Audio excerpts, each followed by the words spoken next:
नमस्कार, good morning. मैं विशाल कुमार अपने YouTube चैनल में आपका स्वागत करता हूँ।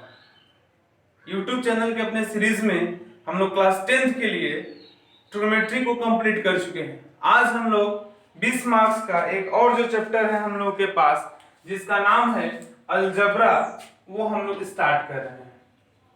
आज से हम लोग क्लास 10th के लिए अलजबरा स्टार्ट कर रहे हैं। तो आप अगर ट्रिग्नोमेट्री देख चुके हैं तो इस सीरीज को भी पूरा कंप्लीट करें। यूट्यूब पे हम इस पूरे को पढ़ाएंगे, पूरा अलजबरा को पढ़ाएंगे। तो देखिए, अलजबरा में हम लोग आज स्टार्ट करते हैं आपको linear equation in two variable. Linear equation in two variable, दो चर में रैखिक समीकरण। दो चर में रैखिक समीकरण। जैसा कि आप लोगों को पता होगा कि इक्वेशन क्या है। इक्वेशन देखिए, बेसिक फंडामेंटल डेफिनेशन इसलिए जरूरी है, आपको ऑब्जेक्टिव सॉल्व करने में काम आएगा। तो इक्वेशन क्या है, व्हाट इज इक्वेशन? तो वह बीजीय व्यंजक इक्वेशन कहलाता है। वह बीजीय व्यंजक इक्वेशन कहलाता है, समीकरण कहलाता है, जो बराबर चिन्ह के द्वारा जुड़ा हुआ हो। किस चिन्ह के द्वारा? इक्वल साइन से जुड़ा हुआ हो और चर के किसी खास मान से संतुष्ट होता है। वेरिएबल के किसी खास मान से संतुष्ट होता है, उसको हम लोग इक्वेशन बोलते हैं। जैसे हमने बोला कि x + 5 = 8। देखिए, इसको समझने का एक तरीका है, x + 5 = 8 है, मतलब कि 5 में वो कौन सी राशि को ऐड करेंगे कि 8 आएगा। तो सिर्फ तीन ही है, जिसको 5 में ऐड करते हैं तो क्या आएगा? 8 आएगा। तो इसलिए ये क्या है? इक्वेशन है। इसलिए ये क्या है? इक्वेशन है। तो अब अगर हम आपसे पूछ दे कि sin² theta plus cos² theta = 1, क्या यह इक्वेशन है? तो ये इक्वेशन नहीं है। क्यों इक्वेशन नहीं है? क्योंकि यह थीटा के हर वैल्यू के लिए सेटिस्फाइड है। थीटा यदि 0 डिग्री रखेंगे तभी ये आएगा, थीटा का मान 30 डिग्री रखेंगे तो भी होगा, थीटा का मान 45 डिग्री रखेंगे तो भी होगा, थीटा का मान 60 डिग्री रखेंगे तो भी sin² theta plus cos² theta = 1 ही होगा। इस कारण कहने का मतलब है कि ये जो है क्या है, आपको इक्वेशन नहीं है। इसको हम लोग सर्वसमीका बोलते हैं। इसको क्या बोला जाता है? सर्वसमीका। तो आप लोग इक्वेशन समझ में आ गया होगा कि इक्वेशन किसे कहते हैं। अब देखिए, इक्वेशन को विभिन्न टाइप में बांटा गया है। उसमें है हम लोग के पास रैखिक समीकरण। क्या है? रैखिक समीकरण। तो वैसा समीकरण जिसका पावर क्या हो, मैक्सिमम पावर 1 हो, उसको हम लोग क्या बोलते हैं? रैखिक समीकरण। मैक्सिमम पावर क्या हो?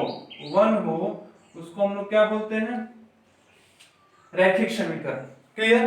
कोई डाउट नहीं है। अब देखिए, आगे हम लोग समझते हैं कि linear equation in two variable का मतलब क्या हुआ।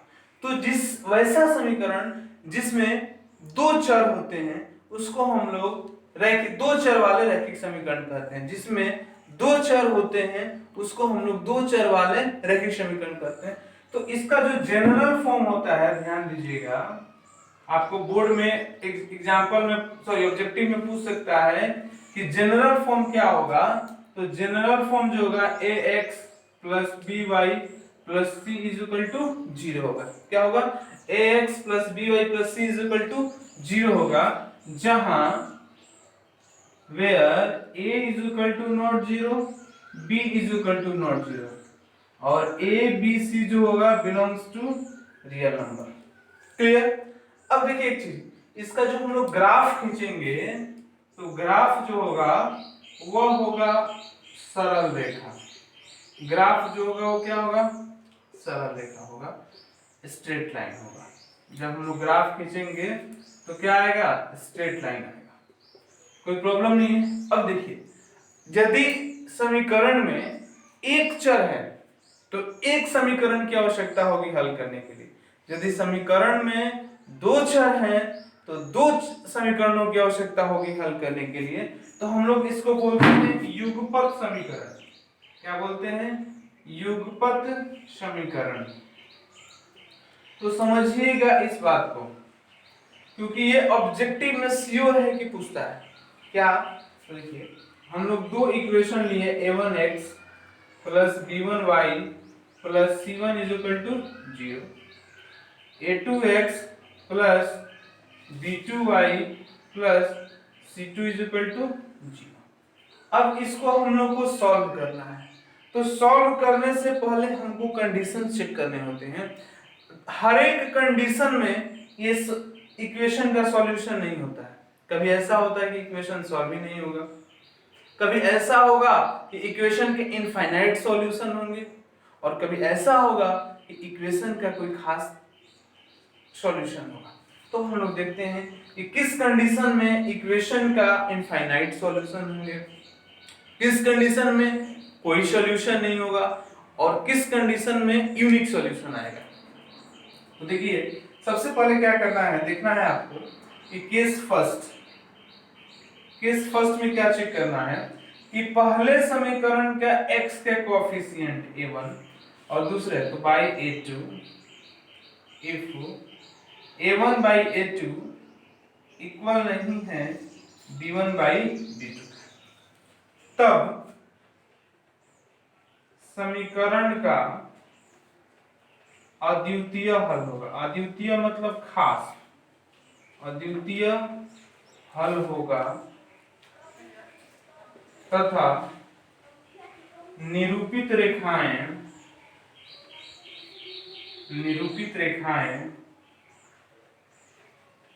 एक दूसरे को निश्चित बिंदु पर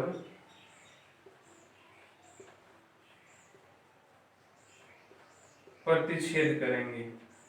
निश्चित बिंदु पर क्या करेंगे? प्रतिच्छेद करेंगे। कोई प्रॉब्लम नहीं, मतलब कहने का अर्थ है, ध्यान से समझिएगा। अगर हम लोग एक ग्राफ खींचेंगे तो यदि एक इक्वेशन का ऐसा है लाइन और दूसरे का भी ऐसा होगा, तो ये जहाँ पे काटेगा ए और बी पे, वही क्या होगा? इक्वेशन का सॉल्यूशन होगा। तो इस कंडीशन में ये बात होती है। क्लियर? चलिए केस 2 देखते हैं हम लोग।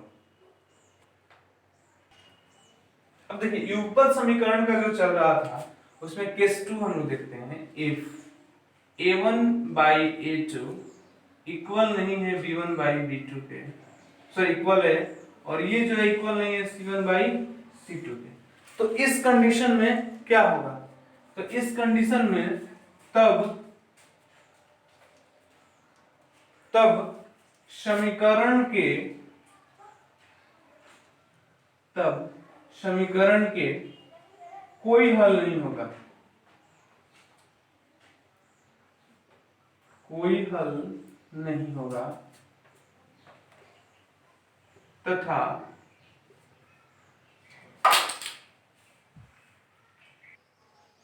समीकरण के कोई हल नहीं होगा तथा निरूपित रेखाएं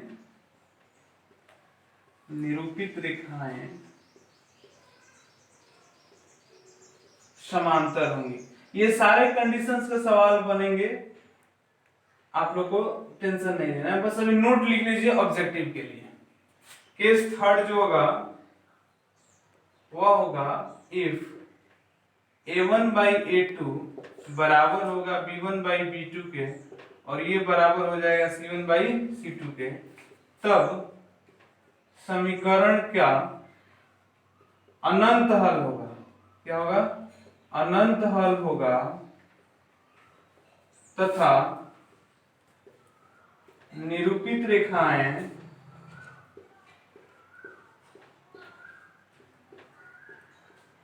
समपाती होंगी। निरूपित रेखाएं क्या होंगी? समपाती होंगी। तो ये आपको अब समानांतर कहने का अर्थ है, देखिए हम ये x एक्सिस हुआ, ये y एक्सिस हुआ, अगर हम लोग खींचेंगे तो ऐसा आ जाएगा। मान लीजिए समपाती का अर्थ क्या होगा कि दोनों लाइंस इसी पे बिलोंग्स कर जाएंगी, इसी पे एक दूसरे पर, मतलब इसको बैठ इस पे एक ही पे दोनों हो जाएंगे, तो इसको समपाती कहेंगे और इसको क्या बोलेंगे? समानांतर बोलेंगे।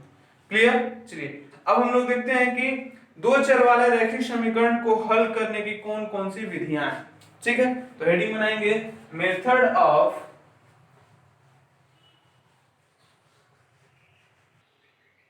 रैखिक समीकरण को हल करने की जो विधियां हैं, उन विधियों में हम सबसे पहले देखते हैं प्रतिस्थापन विधि। प्रतिस्थापन मीन्स एक जगह से उठाकर दूसरे जगह पर रख देना, उसको हम लोग बोलते हैं प्रतिस्थापन विधि। और इस प्रतिस्थापन विधि का पहला सवाल हम लोग के सामने है। तो देखिए कैसे हम लोग सॉल्व करते हैं। तो देखिए दो इक्वेशन आपको दिया है। पहला इक्वेशन दिया है 7x - 15y = 2, x + 2y = 3। हमने क्या किया कि इसको इक्वेशन 1 लिया और इसको इक्वेशन 2 लिया। तो देखते हैं फ्रॉम, अब आप किस दोनों में से किसी इक्वेशन को चूज करिए, x या y का वैल्यू निकालिए और जो इक्वेशन छूट रहा है उसमें रख दीजिए। तो देखिए हम लोग क्या करते हैं, हम करते हैं कि फ्रॉम इक्वेशन 2, समीकरण 2 से, किससे, समीकरण 2 से, तो x + 2y = क्या आया, 3। अब यहां से हम x का वैल्यू निकालते हैं। हम यहां से क्या करते हैं, x का वैल्यू निकालते हैं। तो इसलिए x = 3 और ये प्लस जो है इधर आएगा तो क्या हो जाएगा -2y, जो प्लस उधर जाएगा तो क्या हो जाएगा -2y। ये इक्वेशन क्या हो जाएगा, थर्ड हो जाएगा। ये इक्वेशन क्या होगा, थर्ड। अब यहां से क्या करते हैं, x का मान हमने निकाला किससे, 2 से। अब रखते हैं कहां पे, x का मान समीकरण 1 में रखने पर, कहां रखने पर, 1 में रखने पर। तो इक्वेशन 1 हमारा क्या है, 7x - 15y = 2। x का वैल्यू हमने कितना लाया, 3 - 2y, तो 7 × x - 2y - 15y = 2। कोई प्रॉब्लम नहीं है। अब देखिए मल्टीप्लाई करते हैं तो ठीक है, सॉरी मिस्टेक हो गया था। तो x का वैल्यू हमने कितना रखा, 3 - 2y। अब देखिए गुणा करते हैं तो 7 का 21 माइनस 7 दूना 14y माइनस 15y = 2। अब देखिए 21 उधर जाएगा तो क्या हो जाएगा माइनस, और ये 14 और -15 कितना होता है, -29y = 2 - 21 -19, इसलिए माइनस से माइनस कैंसिल, और y = हो गया आपको 19/29। कोई प्रॉब्लम नहीं है। अब देखिए y का मान इक्वेशन 3 में रख दीजिए।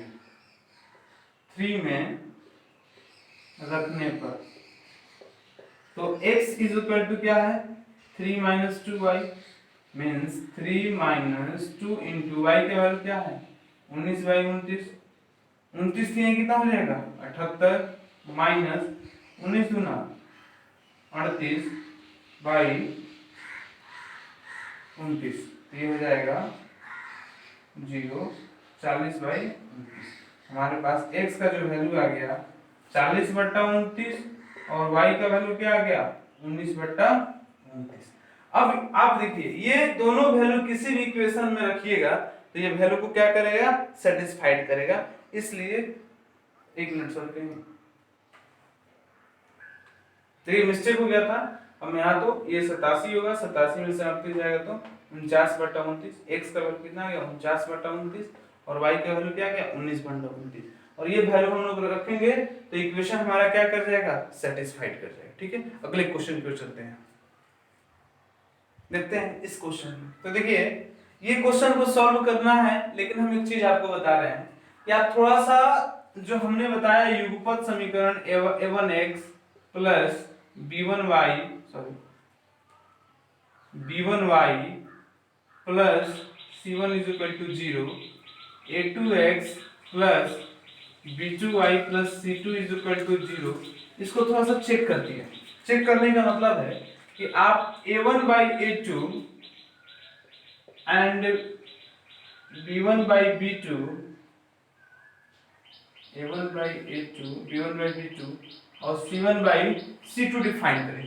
ठीक, तो देखिए ये हो जाएगा आपको a1/a2, यहाँ पे कोफिशिएंट इसके कंपैरिजन करते हैं तो ये हो जाएगा आपको 3/9, ये हो जाएगा 3 कैंसिल 1/3। b1/b2 यदि देखते हैं तो क्या हो जाएगा -1/-3 कैंसिल 1/3।